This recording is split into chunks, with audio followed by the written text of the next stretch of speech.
Hello, my friends, and welcome back to Alien Protocols. You know, we've been doing this channel for, I don't even know how long, but less than a few years.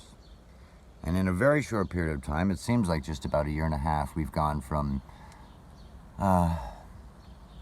nothing to the contacts with and the blessing of relations with the very top scientists and the very top people in this field.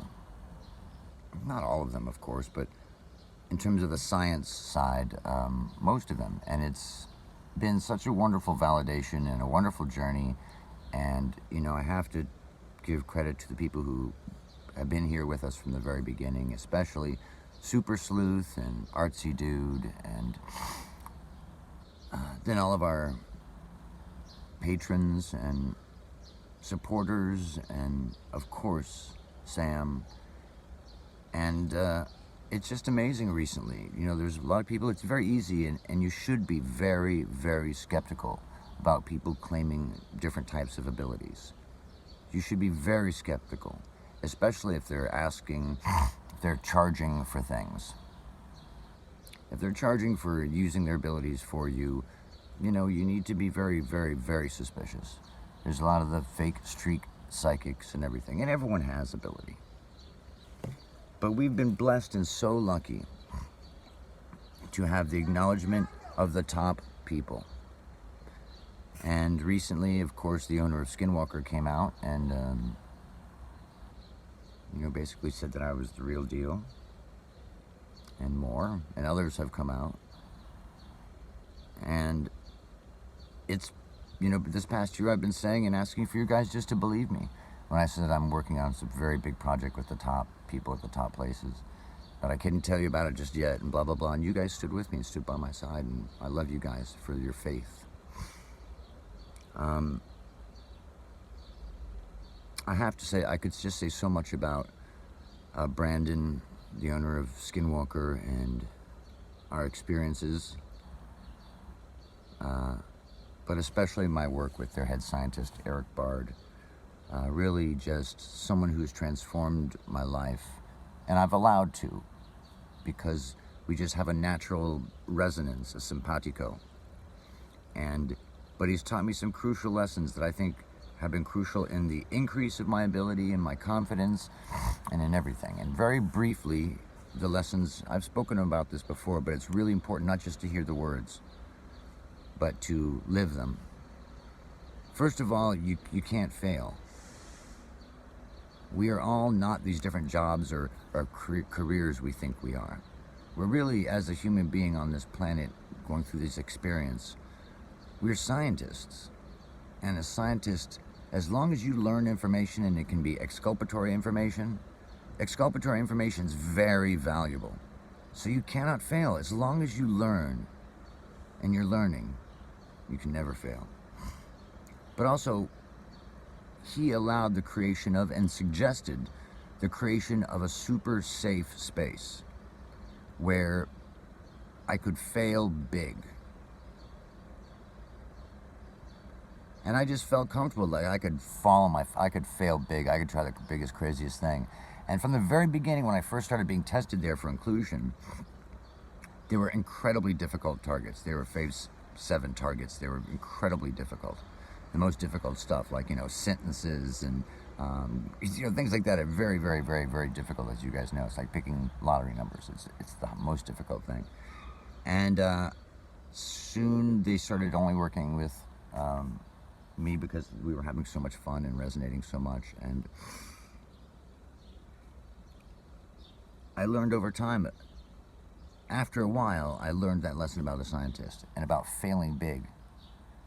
Because if you can fail big and feel comfortable in front of everyone to fail big, you can achieve the impossible. And it's all of our responsibility to create those spaces where people feel comfortable failing big.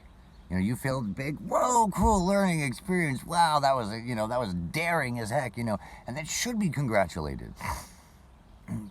Because you can achieve bigger. And you can go farther and further. not just in this ability, but in everything. Dance, you can dance bigger, do moves never even thought of, in every occupation. And those core points just made a very big difference for me. And, with the virus now, we have a very special opportunity to look at each other differently, to cooperate with each other differently, to, on a geopolitical level, see the stupidity of war and how we all have to work together and come together to fight something. But it shouldn't have to be to fight something. In so many ways, this virus is a really positive thing. I hate to say, I've suffered from it, and so many have died. But even in the worst things, we must fight to find the goodness and the lessons and the things to learn, just like a scientist, so it's not in vain. And, I challenge you guys to dream big. Try bigger. And you can achieve these things. And who cares what someone else thinks? Because consistently, time and time again, I've gone to places and tried things I'd never tried before. And I went there 100%. I put everything into it. And a lot of people are saying this or that about me now or whatever, and I'm very flattered, but I know I'm just at the beginning of the curve of my abilities. And we all have these same exact ones.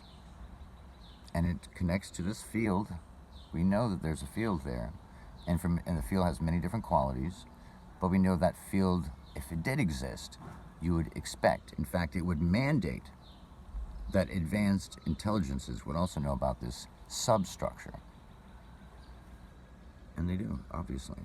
When you do the research on remote viewing and all these different, the real scientific versions of psychic exploration, they inevitably ran right into that issue. And the UFO cases independently oftentimes have a consciousness or psychic component. So this is a real substructure. Like Galileo, who saw something before anyone else did, they all thought he was stupid. He was wrong. They all thought he was wrong. He was right, and he knew he was right. And we, all of us, who love and understand the esoteric, know that there is a substructure. There is something there, and it has certain qualities. We know it's got every bit of data and information from all of time and history, future and past. And you'd expect that from a substructure. 200 years ago, Volta united a bunch of strange paranormal phenomena into the electromagnetic field. And 200 years later, we couldn't live without it. And 200 years from now, what will this field be capable of? I've learned so much. And thankfully, I have a comedy background, because some of the stuff has been so intense. It's like you joke about it, and the stress and everything's released. And I really have to thank, scientist Eric Bard and Brandon. And Brandon and I met through a very wonderful kind of scenario. It was kind of like set up by the universe almost, where I was helping a group, and he just happened to be one of the people in the group affected in the past. Anyway, over time, you'll hear some of the amazing stuff. As you can imagine, amazing stuff. And not just there. Lately, there's been a lot more big stuff, and stuff I can't talk about yet. But we want to help. If there's anyone out there who wants help, healings, viewings, any of this stuff, it's our pleasure and honor to help and teach you. Super Sleuth is there for you as well too. And we have our healing circles twice a week, and we each independently pray daily. So I just love you guys so much, and thank you so much. And I think we thank you. And I'll speak on behalf of Super and Artsy, and who are really, us three were really the start of it.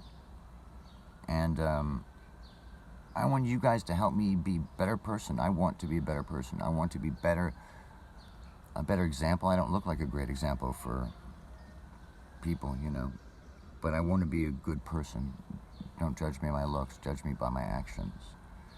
And I want you guys to continue to help me be a better me. There's amazing things that have happened here recently. We saved another life. There's a woman who had a lot of personal problems and basically lived on the street, and she had like an abscess on her shoulder. And I went and looked at her the first time to do a healing, and it was like, oh no, no, no, there's something just hit me, like I got shortness of breath. I knew it was very bad, like dangerous, deadly, very bad, whatever it was, and forced her to go to the hospital. And my friend Jersey got her to the hospital, and it ended up being a flesh-eating bacteria, and in just a short period of time, in just like a day